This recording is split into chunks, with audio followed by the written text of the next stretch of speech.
Banyak orang yang memperdebatkan apakah belajar agama itu bikin miskin, dan keterang bahkan guru gumbul pun membahas bahwa ketika kita belajar agama kita nambah miskin, nambah goblok, nambah ya. Silakan kalian bisa komentar di bawah. Tapi apakah itu benar? Menurut saya tidak 100% benar, dan saya tidak terlalu sependapat juga dengan hal tersebut. Kenapa? Karena belajar agama sendiri itu gak membuat orang miskin, tapi ada memang beberapa hal yang seolah-olah agama ini berpengaruh besar membuat kemiskinan di Indonesia. Padahal penyebabnya bukan agama, tapi orang-orang yang mempelajari agama dengan cara memahaminya yang salah. Salahnya gimana tuh? Mari kita bahas satu-satu ya. Yang pertama, salah fokus. Mungkin kalian pernah menemukan orang-orang yang belajar agama, orang-orang yang sibuk ngurusin agama sampai lupa kerja, sampai lupa meningkatkan keterampilannya. Akhirnya apa? Pendapatannya mandek. Ketika pendapatannya mandek alias surut, apa yang disalahkan? Orang-orang yang punya pendapatan tinggi dengan alasan mereka hanya mengejar duniawi saja, tetapi lupa dengan akhiratnya, apalah itu sebutannya ya. Dan biasanya orang-orang seperti ini, dia sibuk ngurusin agama ini, adalah orang-orang yang tidak peduli dengan keadaan keluarganya, ekonomi keluarganya, dan menelantarkan agamanya. Apakah semua orang seperti itu? Tidak. Tidak semua orang seperti itu. Yang kedua, salah tafsir soal dunia. Nah, ini sering kita jumpai, sering kita dengar di media sosial, sering kita dengar, banyak yang mengira mengejar rezeki itu adalah mengejar duniawi, dan itu dosa. Padahal di beberapa agama, kita diajarkan untuk bekerja dan juga beribadah. Tetapi apa? Banyak orang yang mengatakan seseorang yang sedang bekerja keras itu adalah mengejar duniawi, padahal secara dasarnya, mengejar duniawi yang dimaksud itu adalah orang-orang yang sudah berkecukupan, seperti misalnya anggota DPR kita yang ada di atas sana, anggota DPR yang ada di atas sana, bukan anggota ya, oknum ya, oknum yang memiliki gaji tinggi, tetapi masih tetap korupsi, inilah yang dilarang. Ketika kita sudah cukup, oke cukup. Kita sudah mendapatkan gaji misalnya 10 juta per bulan, oke kita cukup. Kebutuhan makanan sudah cukup, ini sudah cukup, dan yang lain-lainnya sudah cukup, ya sudah cukup. Jangan nambah lagi korupsi, itulah yang dilarang. Apa yang dilarang? Mengkonsumsi secara berlebihan. Suatu hal yang berlebihan, mau itu kebaikan, mau itu keburukan. Kalau berlebihan, itu jatuhnya tidak baik juga. Dan ketika juga kita beribadah secara berlebihan, sampai lupa dengan duniawi, itu juga salah. Siapa yang menyalahkan? Kita lihat, kita ambil contohnya misalnya, saya selalu sembahyang. Saya selalu sembahyang setiap hari. Pagi, siang, sore. Sampai lupa dengan tanggung jawab saya sebagai seorang ayah yang harus menghidupi keluarga.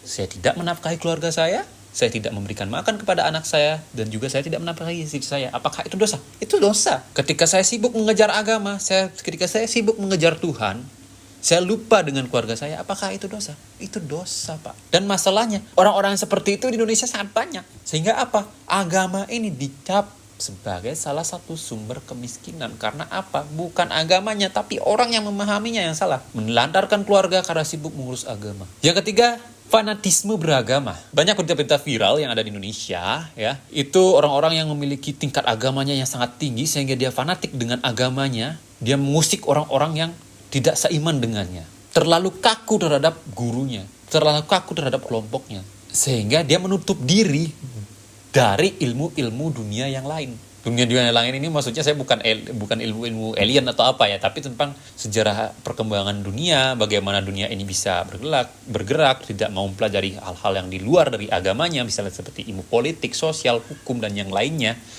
Dia hanya berpatokan dengan kitabnya masing-masing, sehingga apa?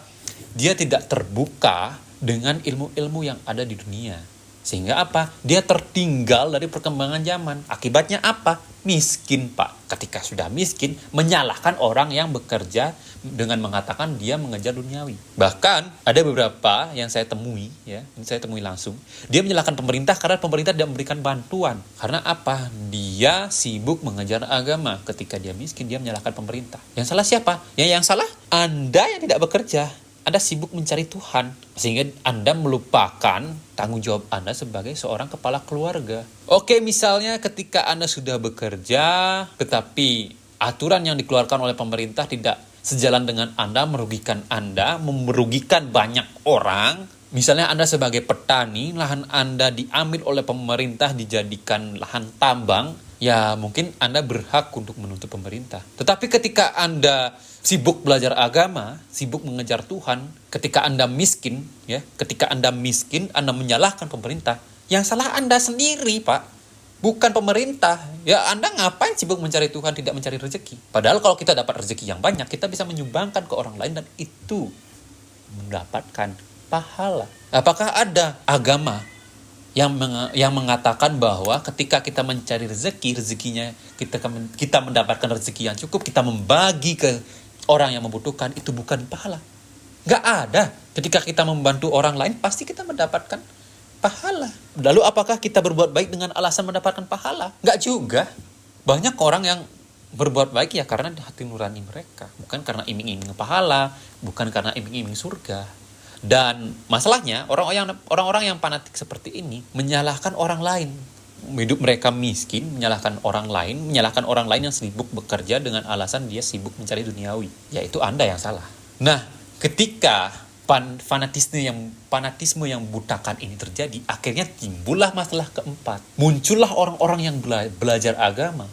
Dia sebagai pemuka agama memanfaatkan orang-orang yang goblok kayak tadi. Orang-orang yang salah tafsir soal dunia, orang-orang yang salah fokus terhadap agama, orang-orang yang fanatisme membutakan ini. Datanglah pemimpin agama yang menyalahkan kepercayaannya. Nah, ini timbul lagi masalah. Jadi mereka hadir sebagai malaikat yang mengatakan, oke, kalian sumbangkan uang kalian ke saya. Kalian punya uang berapa? Kalian punya uang berapa di dompet Anda? Silakan sumbangkan ke saya. Saya jamin Anda akan masuk surga. Dengan memberikan sedekah ke saya, memberikan uang Anda ke saya, Anda pasti akan mendapatkan surga. Padahal dia aja belum pernah ke surga, Pak. Apakah dia tahu surga itu seperti apa? Sehingga dia mampu mengatakan bahwa dengan Anda menyumbangkan uang 2 juta rupiah misalnya, Anda akan mendapatkan surga. Apakah dia berani jamin? Mungkin di mulut iya, tapi di hati tidak. Karena apa? Dia aja nggak tahu surga. Apakah dia sudah pernah ke surga? Belum. Buktinya apa? Tidak ada. Ketika mereka ini meminta sumbangan besar-besaran ke kalian semua, orang-orang yang fanatisme fanatik buta, salah tafsir soal agama, salah fokus terhadap agama.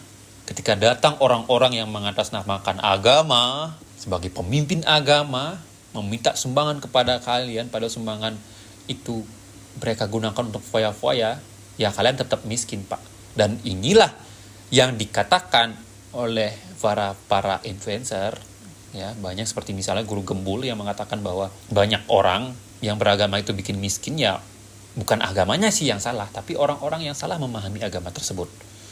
Jadi kalau misalnya ada orang yang mengatakan agama itu bikin masyarakat miskin, ya, yang bikin masyarakat miskin itu adalah orang-orang yang salah menafsirkan agama, orang-orang yang fanatik dengan agama, orang-orang yang tidak terbuka dengan ilmu-ilmu lain selain agamanya sendiri. Orang-orang yang salah fokus terhadap agamanya. Padahal kalau agama ini dipahami secara benar, agama itu bisa mendorong kerja keras, jujur, disiplin, dan menolong sesama loh, Pak. Dan ini semua tuh nilai yang bikin orang maju.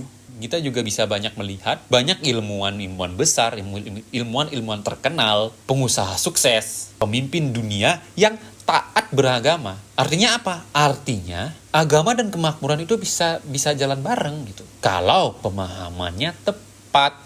Kita juga saat ini harus berpikiran terbuka bahwa belajar agama itu juga bukan harus menutup diri dengan ilmu-ilmu yang lain. Tidak tiplek hanya belajar agama itu saja. Tidak. Belajar agama itu harus seimbang dengan belajar ilmu yang ada di dunia. Agar hidup itu tidak hanya baik secara rohani saja, tapi juga sejahtera secara lahir dan batin. Yang bikin miskin itu bukan belajar agama, Pak, tapi meninggalkan dunia atas nama agama. Sibuk mencari Tuhan tapi lupa dengan kewajiban yang ada di dunia. Padahal kita hidup di dunia. Kenapa kita harus melupakan kewajiban yang ada di dunia? Padahal keduanya ini bisa berjalan secara selaras. Kita bisa menjadi manusia yang berilmu, beriman, dan juga berkecukupan. Karena ketika beriman saja tetapi tidak punya ilmu dan tidak cukup, ya kalian akan kenyang anjing.